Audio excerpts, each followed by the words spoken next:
I never thought the people I'd built my entire life around would be the ones to tear it apart.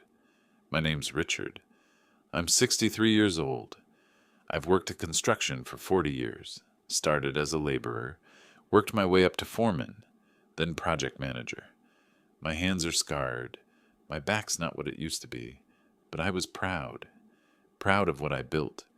Not just buildings, a life. A family. I married young. 22. Janet was 19, working at her father's diner in Milwaukee.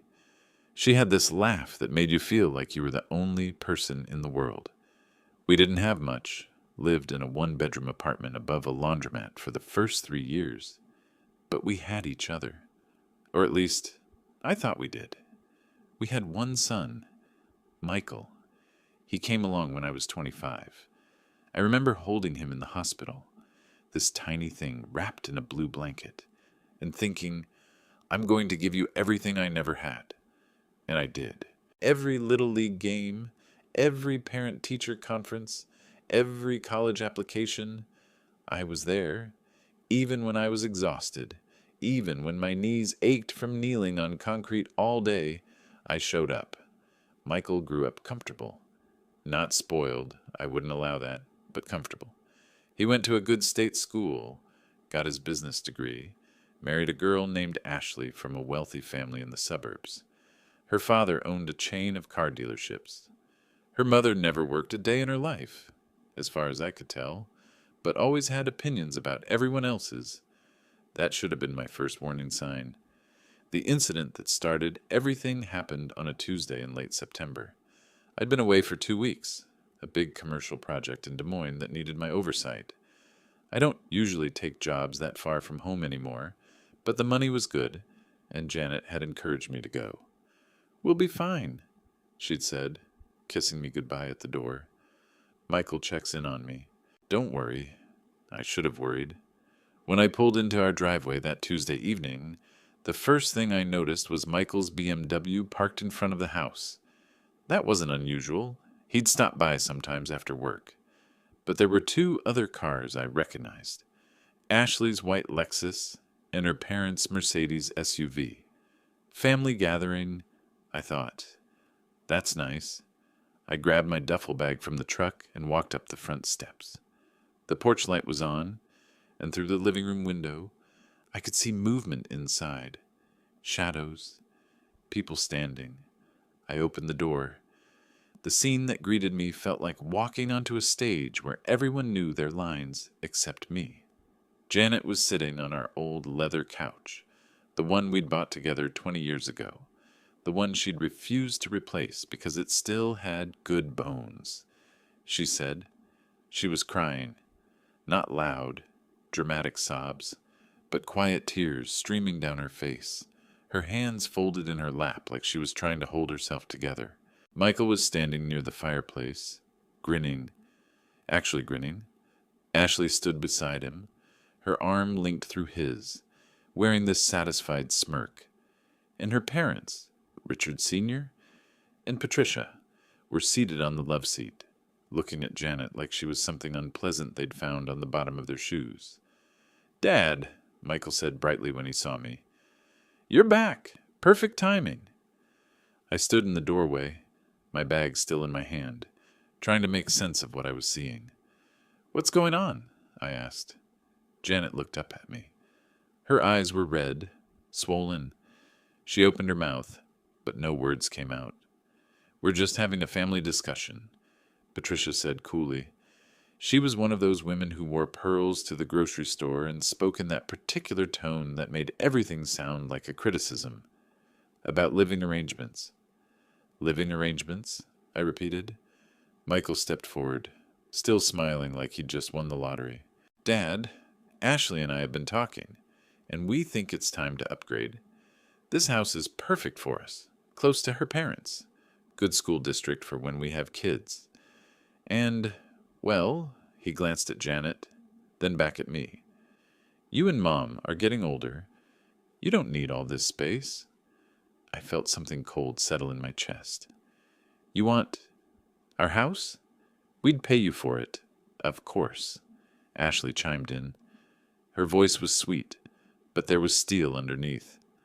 Below market value, naturally. It needs a lot of updating, but it would help you and Janet get into a nice retirement community, something easier to maintain. I looked at my wife.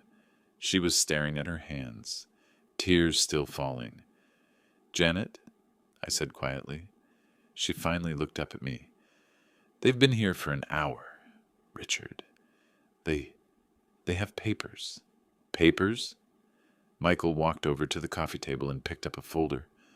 "Just a basic agreement. Ashley's dad had his lawyer draw it up. It's all very straightforward.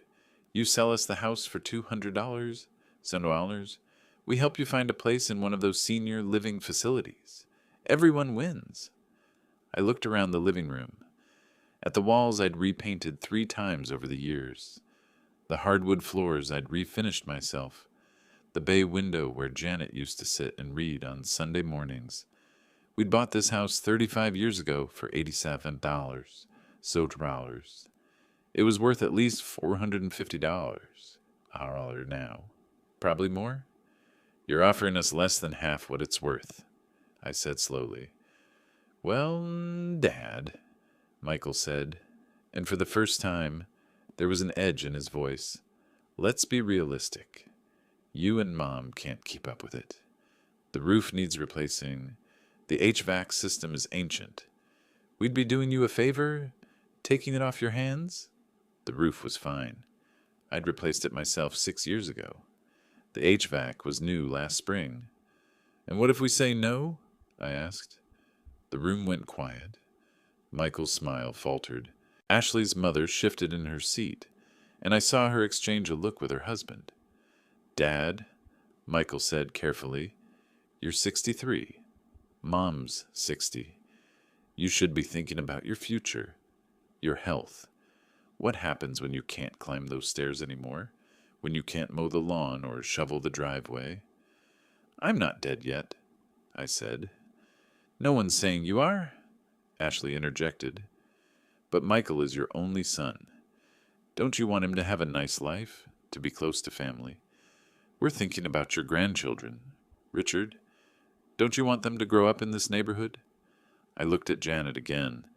She was shaking now, silent tears giving way to something that looked like resignation. And I realized they'd already broken her down. An hour of this, their arguments, their pressure, their casual dismissal of everything we'd built. And she'd started to believe maybe they were right. That's when something inside me went very still. I set my bag down carefully, closed the door behind me, walked into the living room and stood in front of my son. "Get out," I said quietly. Michael blinked. "What?" "You heard me. Take your wife, take her parents, and get out of my house. Dad, you're being unreasonable." "Now!" The word came out harder than I intended. Michael actually stepped back, but Ashley's father stood up, his face reddening. "Now, you listen here, Richard. My daughter and your son are trying to help you. You're being stubborn, and this is my home," I said. "Mine and Janet's. We're not selling. Not to you, not to anyone. And if you're not out of here in 60 seconds, I'm calling the police for trespassing." Patricia gasped like I'd slapped her. Ashley grabbed Michael's arm. "Come on. We don't need to deal with this." They filed out, Michael shooting me looks that were equal parts anger and disbelief. At the door, he turned back. "You're making a mistake, Dad. We were trying to help." "Help yourselves, you mean?" He left without another word. I closed the door behind them and locked it. Stood there for a moment, listening to car doors slam, engines start, tires on asphalt. When I turned around, Janet was still on the couch, but she was looking at me now, really looking at me. "Richard," she whispered, "what have we done?" And that's when I realized this wasn't the end of anything. It was only the beginning.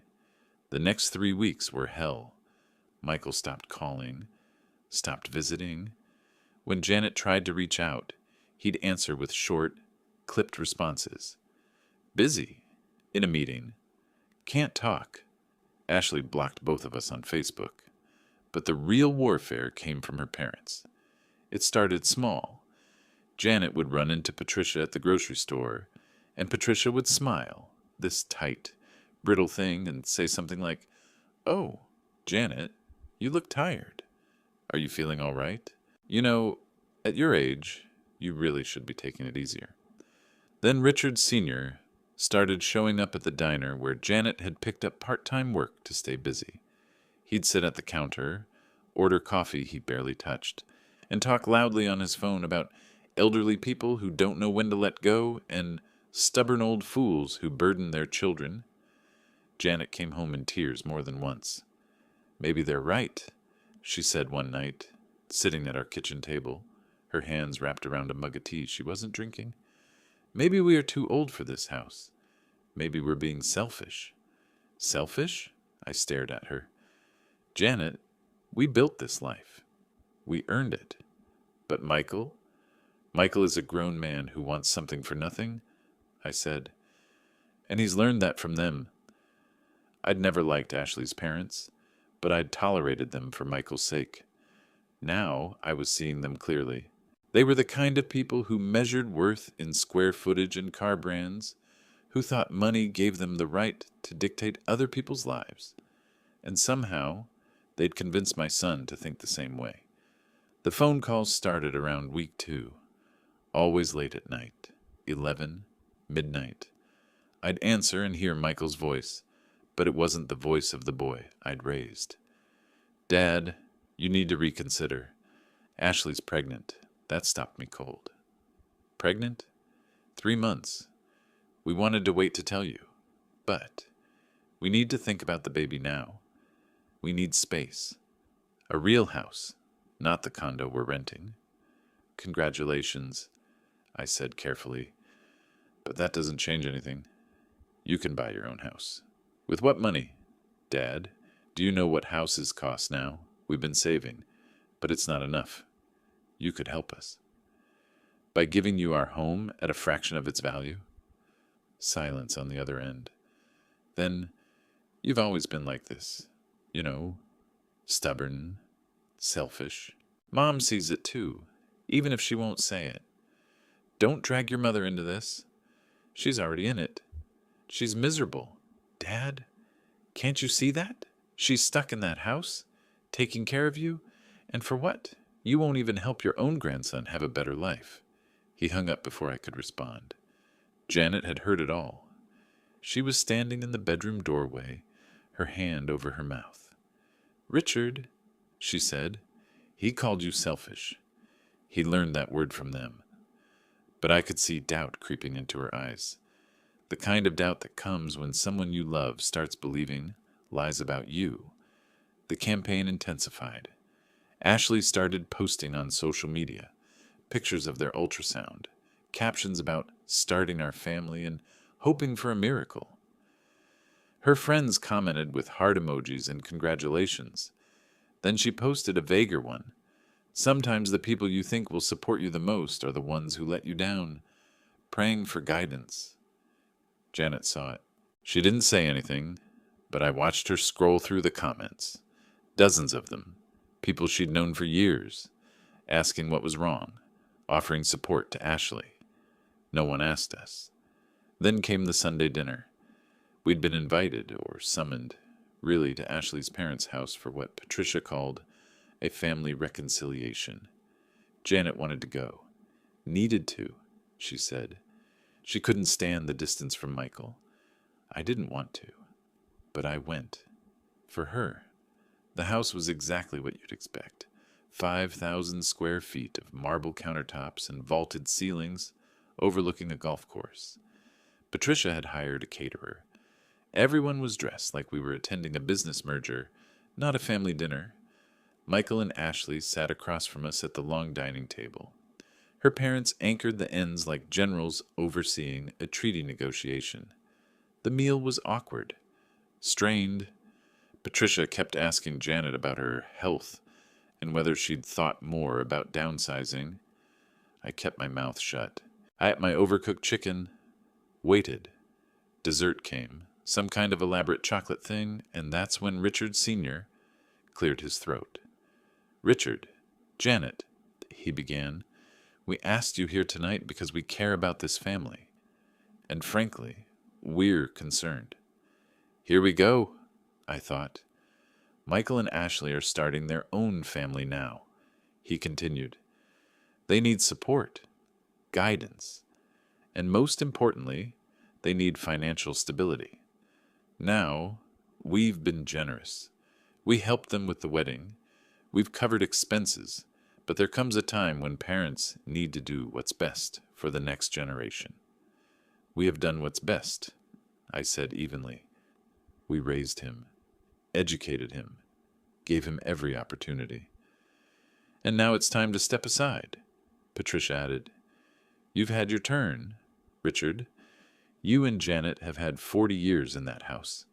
Don't you think it's time to let the young people have their chance? Janet's hand found mine under the table. She was trembling. Our house isn't an inheritance to be claimed while we're still living in it, I said. Michael finally spoke up. Dad, why are you being so difficult? We're family. Families help each other. Families also respect each other, I replied. Something you seem to have forgotten. Respect? Ashley's voice was sharp. You want to talk about respect? While you sit in your outdated house, refusing to help us? We're about to have a baby, Richard, your grandchild, and you're acting like we're trying to steal from you. You're offering us $200 for a house worth more than twice that. What would you call it? A fair price for a property that needs extensive work, Richard Sr. interjected. I had it appraised. You had my house appraised? Without permission? It's public record, he said dismissively. And I think you'll find that given the foundation issues and the outdated electrical, there are no foundation issues. The electrical was updated in 2019. According to my inspector, your inspector trespassed on my property. The table went silent. Janet's hand tightened on mine. Michael stood up suddenly. This is exactly what I'm talking about. You can't have a rational conversation. Everything's a fight with you. Sit down, Michael. No, Dad. I'm done. Ashley's done. We tried to do this the nice way, but clearly you care more about that house than you do about your own family. He threw his napkin on the table and walked out. Ashley followed, pausing only to give me a look of pure contempt. You'll regret this, she said quietly. Patricia escorted them out, murmuring sympathetically. Richard Sr. stayed in his seat, regarding me with cold calculation. You're making a mistake, Richard, he said. My daughter always gets what she wants, one way or another. Is that a threat? He smiled. It's advice, from one man to another. Janet and I left shortly after. We didn't speak on the drive home, but when we pulled into our driveway and I turned off the engine, she started crying again. What are we going to do? She whispered. He's our son, Richard, our only son. I didn't have an answer, but sitting there in the dark, watching lights go on in houses up and down the street, families settling in for the night, kids doing homework, couples watching TV, I felt something crystallize inside me. They weren't going to stop, and if I didn't do something, they were going to take everything. I spent the next week in a kind of fog, going through the motions, getting up, going to work sites, coming home. But my mind was elsewhere, turning over the problem like a Rubik's Cube I couldn't solve. Janet was worse. She'd stopped eating properly, lost weight, spent hours staring out that bay window, her phone in her hand, waiting for Michael to call. He didn't, but the harassment continued. Someone, I never proved who, but I had my suspicions, filed a complaint with the city about our property. Code enforcement showed up one Thursday morning, clipboard in hand, to inspect for reported violations. They found nothing. The inspector, a guy named Lou, who I had worked with on municipal projects, apologized. Between you and me, Rich, this smells like neighbor drama. Someone with a grudge. Yeah, I said. Something like that. Then the letters started arriving. Official-looking envelopes from something called Senior Living Solutions, offering to help us transition to a more manageable lifestyle. Every piece of mail included testimonials from satisfied clients who'd found freedom in simplified living. Janet opened the first few, then stopped. They piled up on the kitchen counter, unopened, like some kind of paper monument to our stress. I was angry. God, I was angry. But underneath the anger was something else, a creeping sense of helplessness. What could I do? They were family. My son was involved, and every move I made seemed to make things worse. That's when Bobby called. Bobby Chen was an old friend from the union. We'd worked together for 20 years before he retired and went into property law. We met for coffee sometimes, traded stories about the old days. "Rich," he said when I answered, "I heard through the grapevine you're having some family troubles." I almost hung up. I didn't want pity, didn't want advice, but something in his voice made me pause. "Who told you?" "Lou, the code inspector. He mentioned someone filed a bogus complaint on your property. Thought I should know. And, well, I've been meaning to talk to you anyway." We met at a diner halfway between our houses. Bobby showed up with a briefcase, which was unusual. He was usually a coffee and conversation guy. He didn't waste time. "Tell me everything," he said. So I did. The whole story. The ambush when I came home, the pressure campaign, the Sunday dinner, the veiled threats. All of it. Bobby listened without interrupting. When I finished, he sat back and let out a low whistle. "Rich, they're running a classic squeeze play. Make you so miserable you give up just to get peace. I figured that much. But here's what you probably didn't figure." He opened his briefcase and pulled out a folder. "You remember 3 years ago when the city rezoned the east side for commercial development?" "Vaguely. Your neighborhood was on the edge of that zone. Property values jumped. But more importantly, there's been quiet talk about extending that rezoning. If it goes through, properties in your area could be worth double, maybe triple, what they are now. For residential, they're valuable. For commercial potential, they're gold mines." I stared at him. "How do you know this?" "Because I've been tracking it for clients.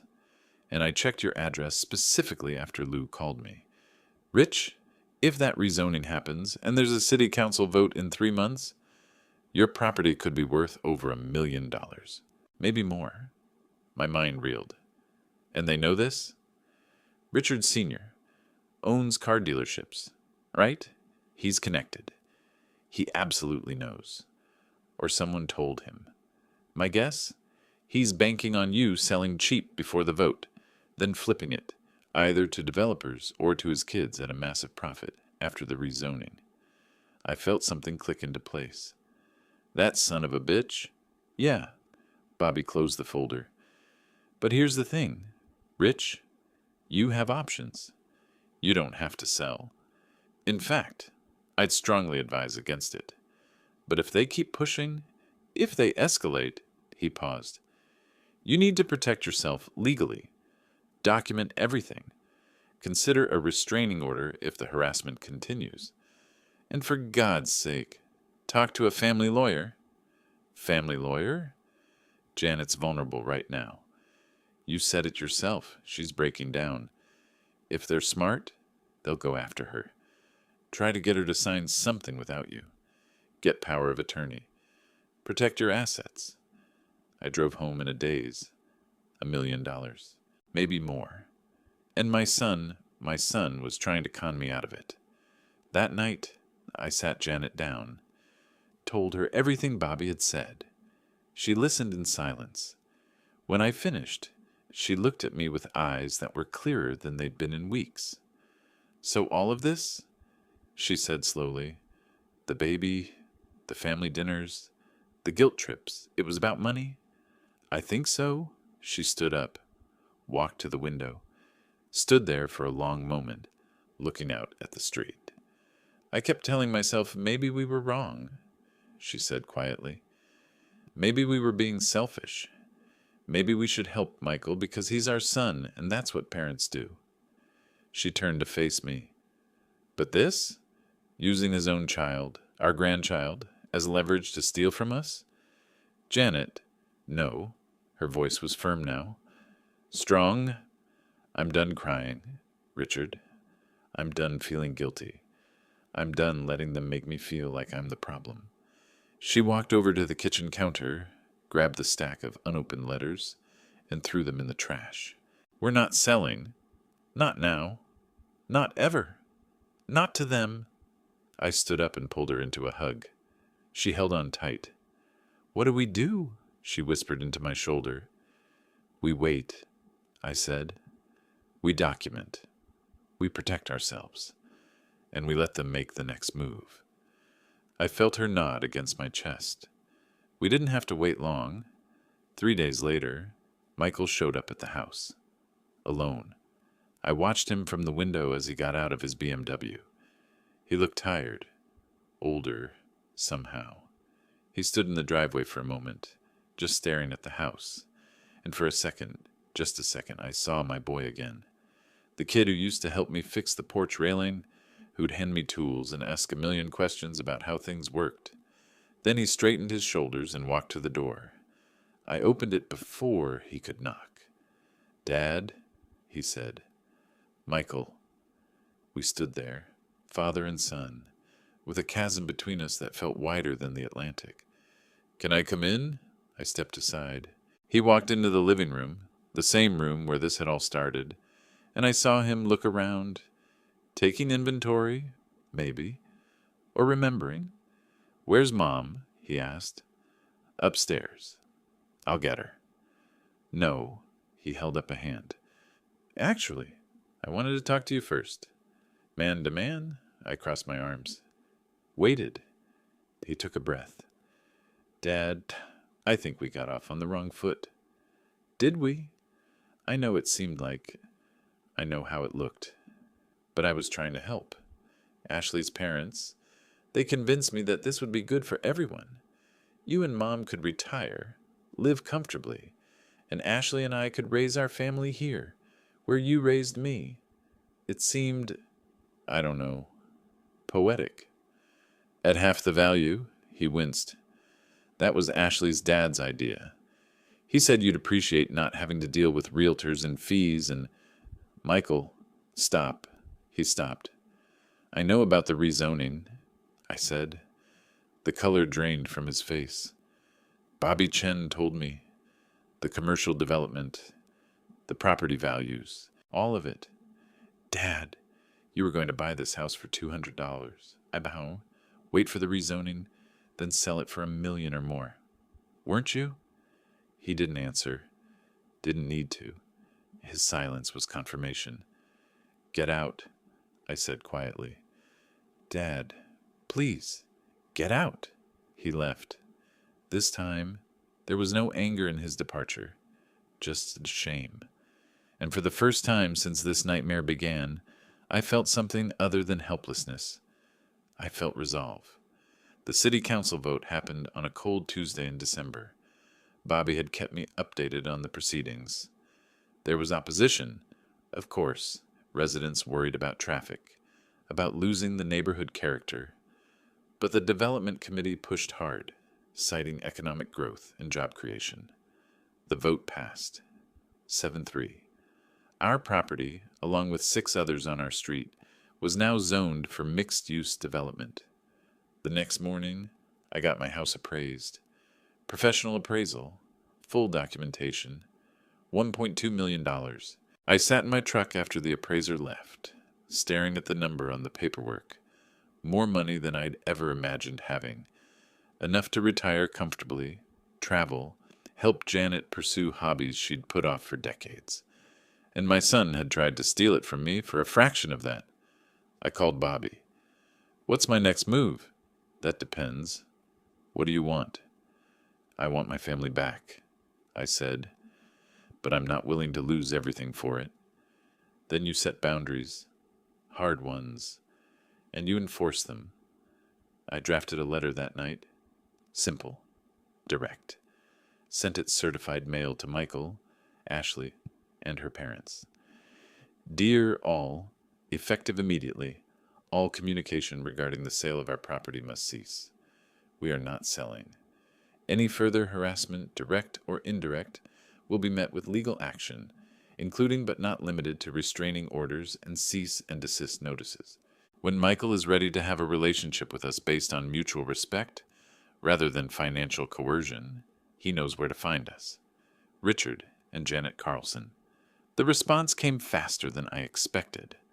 Not from Michael, from Richard Sr.'s lawyer. A letter threatening legal action for defamation of character and emotional distress caused by our baseless accusations.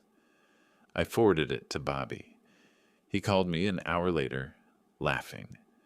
Rich, this is the most toothless legal threat I've seen in years. They've got nothing. This is bluster. So I ignore it, you document it, add it to the pile, and you wait. The waiting was the hardest part. Christmas came and went. No call from Michael, no card, no acknowledgement that we existed. Janet cried on Christmas morning, quietly, in the kitchen, while I made coffee. I held her and didn't say anything because what was there to say? Our son had chosen money over us. January was brutal, cold, gray, the kind of winter that seeps into your bones and makes you question everything. But in February, something shifted. Michael called. Not me, Janet. She was at the grocery store when her phone rang. She almost didn't answer, but something made her pick up. Mom, he said, and she told me later his voice was cracking. Mom, can we talk? They met at a coffee shop. Neutral ground. I wanted to go with her, but she asked me not to. I need to do this alone, she said. She was gone for 3 hours. When she came home, her eyes were red, but there was something different in her expression, something settled. He apologized, she said. I waited. He said Ashley's parents pressured him, that they convinced him we were being difficult, that we didn't understand business, that this was best for everyone. He said he got caught up in it, in their world, in their way of thinking. He said, she paused, he said the baby's due in April, and he doesn't want his child to grow up not knowing their grandparents. What did you tell him? I told him I love him, that I'll always love him, but that love doesn't mean letting people hurt you. She sat down at the kitchen table. I told him we're not selling the house.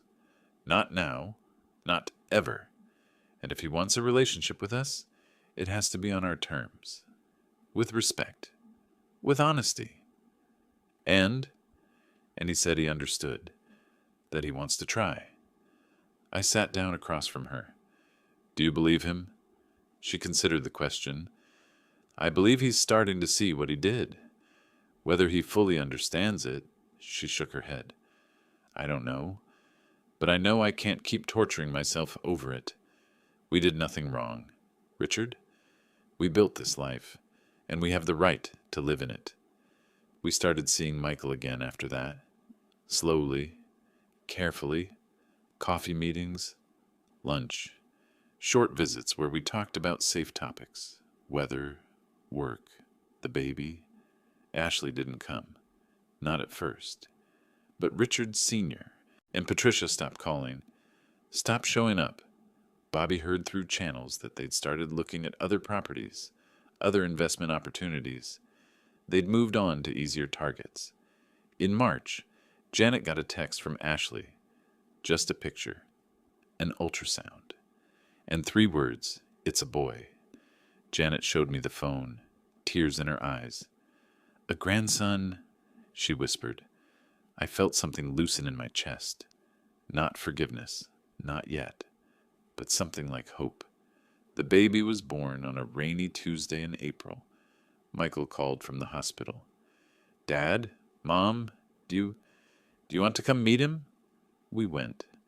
The hospital was quiet at that hour, late afternoon, between shift changes. We found Michael in the waiting area outside the maternity ward. He looked exhausted, terrified, overwhelmed. "He's beautiful," he said. 5 pounds, 7 ounces. Thomas Richard. "We named him after you, Dad." Something in my throat tightened. Ashley's parents were in the room with her. We could see them through the window, Patricia holding the baby, Richard Sr. hovering nearby. They looked smug, triumphant. "Do you want to see him?" Michael asked. I looked at Janet. She nodded. We went in. Patricia looked up when we entered. Her smile froze. "Oh, you're here." "They're the grandparents," Michael said firmly. "They have a right to be here." It was the first time I'd heard him stand up to them. Patricia's lips thinned, but she handed the baby to Janet without a word. And God, watching my wife hold our grandson, watching her face transform with joy after months of pain, I felt something break open inside me. This was what mattered. Not the house, not the money, not the battles. This. We stayed for an hour, held Thomas, told Ashley congratulations and meant it, despite everything, made quiet promises to this tiny human that we'd be there for him, no matter what. When we left, Michael walked us to the elevator. "Dad," he said, "I know I screwed up. I know I hurt you and Mom. I was wrong about everything." I looked at my son, really looked at him, and saw someone trying to find his way back. "Yeah," I said, "you were. Can you forgive me?"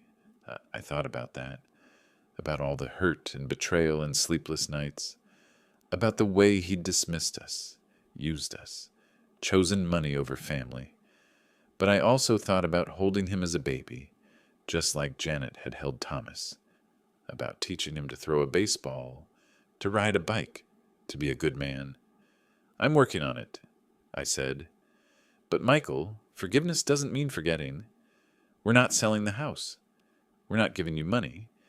If you want a relationship with us, it's going to be built on respect, not manipulation, not guilt. Respect. I understand. And those people in there?" I nodded toward Ashley's parents. "I don't trust them. I probably never will. So if you're going to be in our lives, you need to decide where your loyalties are." "They're with my family," he said. "With you and Mom, and with my son." The elevator dinged. The doors opened. "We'll see," I said. But as Janet and I rode down to the parking garage, she reached over and took my hand. "He's trying," she said. "Yeah," I agreed. "He is." It wasn't a fairy tale ending. It wasn't a complete reconciliation, but it was a start. It's been 8 months since that day at the hospital. Michael and Ashley visit once a month now, sometimes more, if we're lucky. We have Sunday dinners at our house, the one we kept, the one we fought for. Ashley's parents don't come. There's a cold war between us, unspoken but understood. They made their play and lost, and people like that don't forget. But honestly, I don't think about them much anymore. Thomas is crawling now, 9 months old, with Janet's eyes and Michael's stubborn chin. He likes the bay window. Janet sits there with him in the mornings, shows him the birds, tells him stories about when his daddy was little. We haven't sold the house. Probably never will, though offers come in regularly now that word got out about the property value. Developers, investors, people looking to flip. We ignore them all. Because this house, these walls, these floors, this roof I replaced with my own hands. This isn't just property. It's a life. Our life. 40 years of memories, of choices, of building something that mattered. You can't put a price on that. Michael's different now. Not completely. There are still moments when I catch a flash of that entitlement, that casual dismissal of what things cost in sweat and years. But he's trying, and I suppose that's all any father can ask. Last month, he showed up unannounced on a Saturday morning. I was in the garage, sorting through old tools, and heard his car pull up. My first instinct was tension, old habits. But when he came in, he was holding 2 coffees from the diner where Janet used to work. "Thought you could use a break," he said. We sat on the workbench, drinking coffee, not saying much, just existing in the same space without argument or agenda. After a while, he cleared his throat. "Dad, I've been thinking about something." I waited. "About what you said at the hospital, about respect and loyalty." He turned the coffee cup in his hands. "I talked to Ashley about her parents, about how they manipulated the whole situation, and she didn't want to hear it at first. Got defensive. Said I was choosing you over her family." He took a sip of coffee. "But then Thomas got sick last month. Just a cold. Nothing serious. And you know who showed up? You and Mom. At 2 a.m, when Ashley called panicking, you came. I remembered. The drive through empty streets, Janet clutching the baby medicine she'd insisted we bring, both of us terrified but trying not to show it. Her parents?" Michael continued. "We called them too. Patricia said it was too late, that we should call the doctor in the morning. Richard Sr. Sent a text saying kids get sick, not to overreact." He looked at me. "You stayed until dawn. Mom rocked Thomas until his fever broke. You didn't say, 'I told you so.' You didn't make it about the house or the money or any of it. You just helped. That's what family does," I said. "Yeah." He nodded slowly. "Yeah, it is. And I'm starting to understand what that actually means." I didn't respond. Just let the words sit there between us. "We're thinking about buying our own place," he said after a moment. "Something we can actually afford. Something we can build together, like you and Mom did. Ashley's on board. She sees it now, too, what her parents were trying to do, what we almost became. That's good, son." We were wondering. He hesitated. "If maybe you could help me look at a few places. You know, construction. You'd see things I'd miss. And I'd value your opinion." I felt something shift in my chest. Not forgiveness. Exactly. That was still coming. Still building like a house you frame one board at a time. But something close to it. "Yeah," I said. "I can do that." He smiled. Really smiled. Not the practice thing he'd learned from Ashley's family. "Thanks, Dad."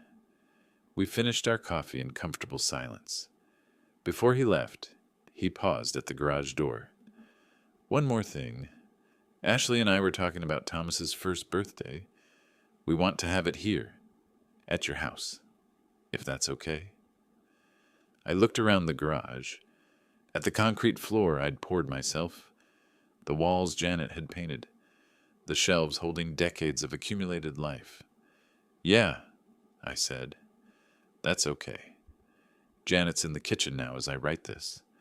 I can hear her humming, something she hasn't done in months, maybe years. She's planning Thomas's party, has a notebook full of ideas, themes and decorations, and a cake recipe she found online. She's alive again in a way she wasn't during those dark months. We both are. I'm not going to pretend everything's perfect.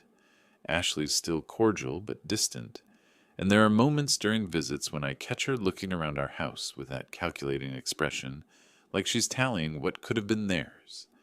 Patricia sent a passive-aggressive card for Thomas's baptism with a note about humble beginnings that made Janet's jaw tight for days. But here's what I've learned. You can't control what other people do. You can only control what you allow.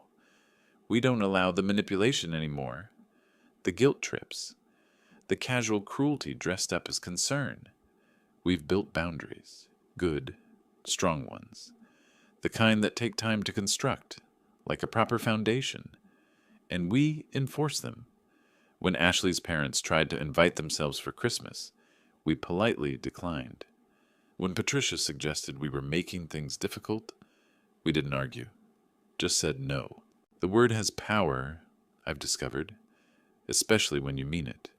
Bobby comes by sometimes, usually with his wife, Marie, and we have dinner, the four of us, talking about everything and nothing.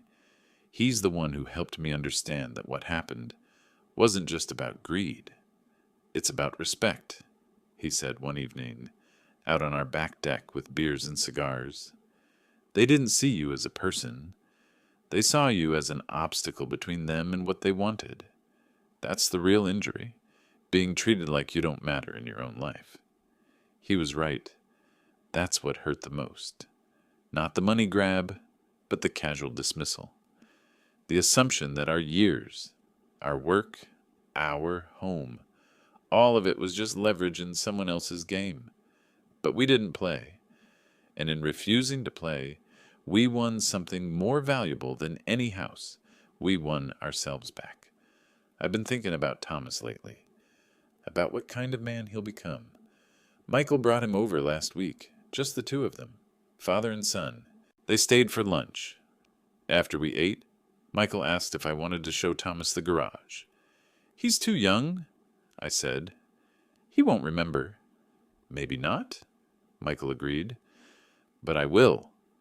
So we went out there, the three of us. 3 generations in that concrete space with its smell of sawdust and motor oil. I showed Thomas my old tools, let him hold a level, feel the weight of a hammer in his tiny hands. Michael watched quietly. You taught me a lot in this garage, he said finally. I forgot it for a while, but I'm remembering now. What are you remembering? He picked up a measuring tape, turned it over in his hands. That good things take time. That shortcuts usually cost you more in the end. That building something that lasts, whether it's a house or a family, requires patience and integrity. He looked at me. You and Mom, you could have sold, could have taken the easy money, avoided all the conflict, but you didn't. You held the line. We held what was ours, I corrected. No, he shook his head. You held what mattered. There's a difference. Thomas started fussing, reaching for his father. Michael picked him up, bounced him gently. I want to teach him that, Michael said. The way you taught me. The way I forgot. I watched my son hold my grandson in my garage and felt the weight of years, past and future, press against my chest in a way that was almost painful but also strangely sweet. Then you will, I said. Janet calls me in for dinner. Pot roast, my favorite. She's made enough for leftovers, the way she always does, her way of showing love through full refrigerators and meals that stretch across days. I saved this document, these words I've been writing to make sense of everything that happened. Not for anyone else, really, just for me. A record of the time we nearly lost ourselves and managed to find the way back. The sun setting outside the bay window, painting our living room in shades of amber and gold. In a few hours, the house will be quiet again, just the two of us. The way it's been for 40 years. The way it'll be for however many years we have left. And that's enough. More than enough. Because here's the truth I've learned through all of this. Strength isn't about fighting every battle. Sometimes it's about knowing which hills are worth dying on. Sometimes it's about standing still while the world tries to push you and saying, simply and clearly, no, this is mine, and I'm keeping it. The house is quiet except for the sound of Janet in the kitchen, the distant hum of the refrigerator, the settling of old wood in familiar ways. I built this life with these hands, raised a family in these rooms, made mistakes and found grace and learned that love, real love, isn't about what you give away to prove yourself. It's about what you hold onto when everyone tells you to let go. Thomas's birthday party is next Saturday. Janet's ordered balloons. We've cleared out the living room to make space for family and friends, the real ones, the ones who showed up when it mattered. Michael asked if I'd say a few words at the party, some kind of toast or blessing for his son. I've been thinking about what to say. Maybe something about building, about foundations, about how the strongest structures aren't the flashiest ones, but the ones that weather storms and stand long after trends fade. Or maybe I'll keep it simple. Welcome to the family. Thomas, the real one. The one that shows up. The one that stays. Yeah, that sounds about right.